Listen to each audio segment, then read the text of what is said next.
Thank you, Matt.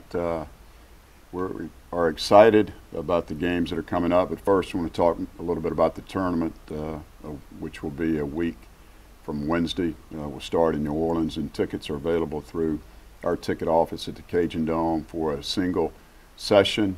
You can buy tickets for the girls' games, for the men's games, just a Louisiana package, or you can buy a regular package. So we hope that we have a good crowd there. We need good support. It's going to be the best tournament that we've had in recent years with all 12 teams participating. So I want to encourage everyone to come out to New Orleans and watch us play at Lakefront Arena. We had a great crowd when we played UNO, and it was very important in our comeback to win that basketball game.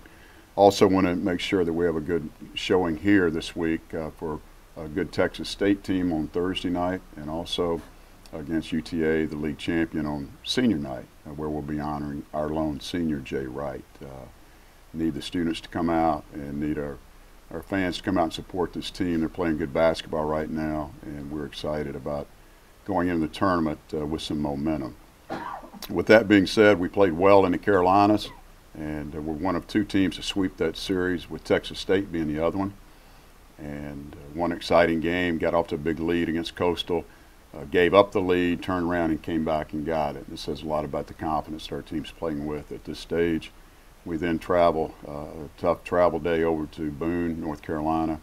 Had a good workout Sunday, and then had a good start to the game. Got off to a 9-0 start, played good defensively, got some steals. Had 3 turnovers in a row, let them back in the game. They led once, I believe, 22-21. We took the lead back, and then second half did a nice job again on the defensive end. Had 8 3-and-outs, so it was our best defensive game in quite a while. And that was encouraging because both those teams really shoot the three-point shot, and we did a good job. We matched them both. I think Coastal made 8, we made 7, and we both made 5 in the App game. So important game for us to continue our momentum. You guys talked about the longest home stretch for us early in the season was 3 games. How big that stretch was, but I don't think anyone thought we'd go win our longest road streak and sweep that as we've done. So it's encouraging to get that done. We went 2-1 on that first homestand and go 3-0 on the back end. Texas State's coming in playing good basketball. They've scored 90 points against South Alabama, which is one of their best offensive outings of the year. They're led by Kevin Gilberry-Tilder, who's a really good player and all-conference selection. Player of the week. It's nice that we've got a player of the week coming into us instead of sending one out. Hopefully he won't get it 2 weeks in a row going in the conference tournament. But he's a very good player. He's a senior for Coach Casper. Shot the ball extremely well, and deservedly so of his all-conference honors that he's about to receive. They're a good defensive team. The game usually is low scoring with them. We played very well at San Marcos. After a tough loss at home to Arkansas State, we go over there and play extremely well and shot the basketball 50+%, and we're able to win. So we know that we'll get a great game from them. They have a chance to finish in the top 4 and get a bye. There are all kind of scenarios between all the teams, really 2 through 10, or 2 through 8, I should say, that is wide open. And we have an opportunity to move up to 5th if things go our way, but more than likely we need some help. We could wind up in the 7th or 8th slot. Also, I don't think we can do worse than 8th, depending on what happens. We'll turn around on Saturday and play UTA, who has clinched the league, cut down the nets, and deservedly so. They've had a good year. They started off great in non-conference. They slowed down a little bit in conference play, held Herbie out of a game which they lost. But they beat us very convincingly at their place, and they'll come in trying to gain some momentum going into the tournament, thinking that they're still in the mix for an at-large bid if something doesn't work out in our conference tournament, which again should be an outstanding tournament, one of the best in the country.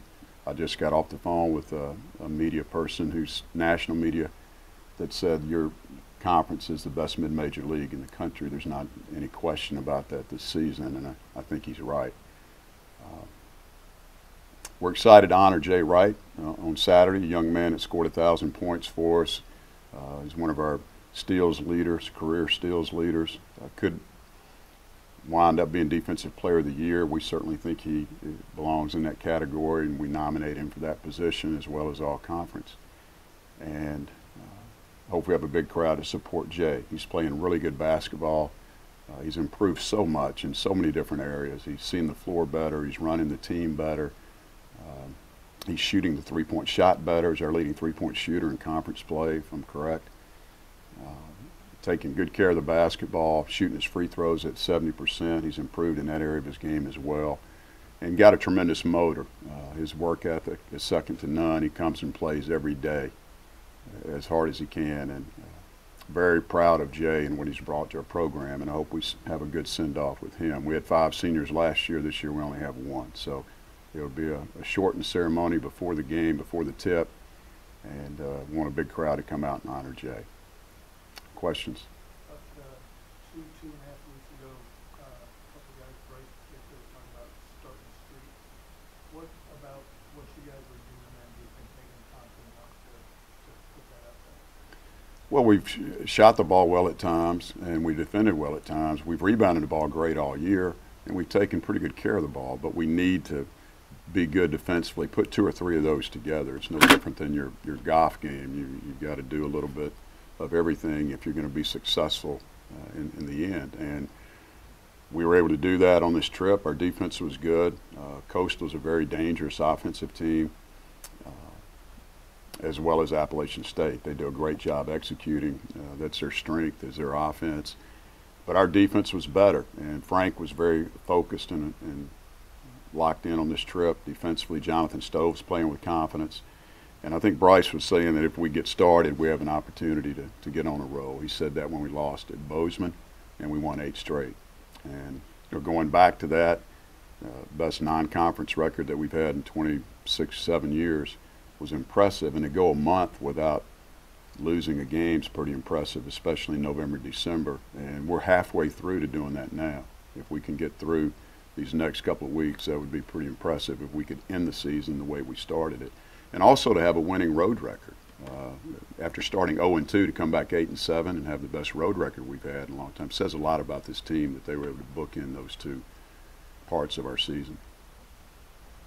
For Jay, what's maybe one thing that you're going to remember about him 5 years after? What do you remember about Jay Wright? What's one thing that's really impressed you? The first time that I met him, probably when he came into campus, he missed his flight, was a day late, got in at 11:30 on a Friday night, and came in to meet me at midnight with a smile on his face, and was excited about his campus visit, looking forward to taking the reins of this program from a guy that departed that we didn't know at the time that was going to be a lottery pick. But he embraced that challenge and took it on and stepped into an older team and has quietly been the leader of this team the last couple of years. So just the way he embraced the entire challenge and his work ethic, his defensive play, what a fierce competitor Jay Wright is. I've coached a lot of good ones, and he's right at the top. What have you seen kind of almost to some point in talking about Jay, of the team's willingness to embrace the challenge they've had the last couple of weeks? And it seems like the ingredients that were always there, they're kind of coming together at the right time. Well, our league is very good, and we've had some setbacks. Our schedules are not the same. We talked about that earlier. The teams that finished above us played each other once, and we didn't have that luxury. But we struggled a little bit at home, New Cajun Dome, Monday night games. We weren't as good, but give the other teams credit. They were very good. But we never lost confidence that we had a good basketball team, and when we play with confidence, good things can happen. So the guys have stuck together, and they persevered through some tough times. You're going to have adversity through any season in any sport, just as you do in life. And these guys have embraced that, and we know until the final whistle that we have a chance. And I think the Monroe games solidified that thought process. Sounds like you really like the format. Why do you like the wide open than everybody approached it? Well, it's the way it should be. If we're going to be a major conference and the best mid-major conference in the country, as some people say, we need to bring everyone and give everyone an opportunity to play. It's different than the past, obviously, when we brought 8 and you had 2 teams with double byes. That gave you a clear advantage. You were going to play someone that had won a game in the tournament, but now the 4 is the same as 1, so you only get a bye to the quarterfinals. You have to win 3 games, and not only are you going to have to play a team that's won a game, but they've had a day off, and I think that's an advantage for the team that's played. So the tournament should be exciting, Tim, right all the way through. I think anyone can win this tournament, and it's going to be quite a challenge for us, and we're excited about going over there and playing well. Hopefully the crowds will be better. We need to support this tournament. We're the closest school, and we need to get our fans there and support this group. Do you have to take a street mentality? I mean, obviously you have to take a street mentality into the tournament. How do you translate what you do street-wise now as opposed to what you're going to have to do next week? Well, we have won 4 in a row. We've got these 2 at home that are going to be very difficult. Again, 2 teams that are trying to better themselves as well. And we've had success, or I've had success against both those teams, basically winning 2 out of 3 games over my career. But we need to try to get momentum and keep it. We're at a good place right now. The guys are excited, you know, based on little sleep the other night, hard travel day, coming back to Mardi Gras. And we're excited to get to the court today, again, to have a short, spirited practice and continue riding the momentum. And hopefully it can go all the way into next week. You know, if we don't come out on top in one of these games this week, then, you know, we'll start another one. But we know we put together 4 wins in a row a couple of times this season, so we know that we can do it.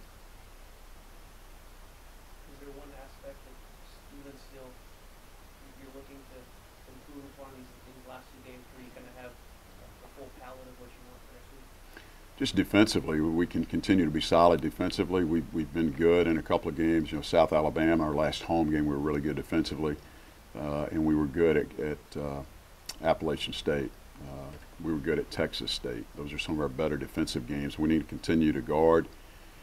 Need to take a little bit better care of the ball, have better ball security. We've slipped a little bit in that area as the conference has gone on and had some turnovers that we need to take care of moving forward. Continue to rebound the ball. We've shot free throws pretty good. The other night, Justin Miller, a 72% shooter, goes 0 for 6. You know, or we'd have shot 80-something%, but we're 3rd in the league, right at 70%. Need to continue to make free throws, and then we're 3rd in the league in 3-point shooting, and that's something that we're going to have to hit some 3-point shots. We need an Xavier Rimmer, if you will, step up and make some shots and make the all-tournament team. If you told me P.J. Hardy was going to be that guy at this stage, or Kadavian Evans, then I'd take it. Do you feel like you have that, like that guy that can maybe go on a big spurt, but maybe necessarily hasn't had a huge spotlight this season? Yeah, I certainly do. P.J. shot the ball well early, and he's not looking for a shot as often as I would like for him to, and I'm going to make sure that he understands that today at practice. But he shot a good percentage. He's very capable of getting on a roll. Kadavian Evans, a guy that missed 9 games, that was very helpful to us in this weekend's two victories. You know, we missed him during the stretch, and this has been a guards league, so we felt like he could have helped. You know, he's one of our leading scorers at Minnesota in the first game, and has not been able to play a lot of games because of his injury, but he's very capable also. And Jerikus Davis could step up and score a lot of points. He's another guy. Thank you.